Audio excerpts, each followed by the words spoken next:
পথ ভুলে সোজা রেল লাইনের মাঝখানে দাঁড়িয়ে পড়লেন সম্বিত জ্ঞান হারানো বৃদ্ধা মহিলা। বরাত জোরে প্রাণে বাঁচলেন বিশালগড় জাঙ্গালিয়ার বাসিন্দা বছর 70-এর মঞ্জু দত্ত। রেল লাইন ধরে তখন ছুটে আসছিল রেল। আচমকা এই দৃশ্য রেল চালকের নজরে আসে। রেল চালক জরুরি ব্রেক কষে রেল দাঁড় করানোর ফলে প্রাণে বাঁচেন বৃদ্ধা মঞ্জু দত্ত। খবর যায় বিশ্রামগঞ্জ থানায়। পুলিশ ছুটে এসে বৃদ্ধাকে উদ্ধার করে থানায় নিয়ে আসে। পরিবারের লোকজনেদের খবর দিয়ে পুলিশ তাদের হাতে তুলে দেন মঞ্জু দত্তকে। চাঞ্চল্যকর ঘটনা ঘটল আজ বিশ্রামগঞ্জ করিমুড়া রেল স্টেশনে। সংবাদ মাধ্যমের সামনে ঘটনার খবর জানিয়ে থানা আধিকারিক জানান, একটা বয়স্ক মহিলা শুনলাম আজকে সকাল 9:30 নাগাদ থানাতে, আমাদের বিশ্রামগঞ্জ থানাতে একটা খবর আসে। একজন বয়স্ক মহিলা পদ্মনগর রেল লাইনে ঘোরাফেরা করছেন।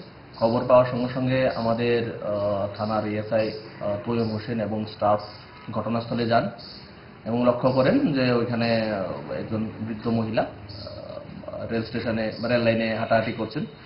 ওনাকে জিজ্ঞাসাবাদ করলে উনি ঠিকমতো স্পটে কিছু বলতে পারেননি। তখন ওনাকে থানাতে সেফলি নিয়ে আসা হয়। তারপর ওনাকে ভালো করে জিজ্ঞাসা জানা যায় ওনার নাম হলো মঞ্জু দত্ত, স্বামী লেট অমূল্য দত্ত, বাড়ি বিশালগড় জাঙ্গালিয়াতে। ওনার রিলেটিভকে অ্যাকর্ডিংলি খবর দেওয়া হয়। ওনার ভাইপো এসছেন। ভাইপুরতেও জিজ্ঞাসা করে জানা যায় উনি নাকি ওনার বোনের বাড়ি মেলাঘর যাচ্ছিলেন একটি বিয়েতে। কিভাবে ওখানে চলে গেছেন উনিও বলতে পারেন না।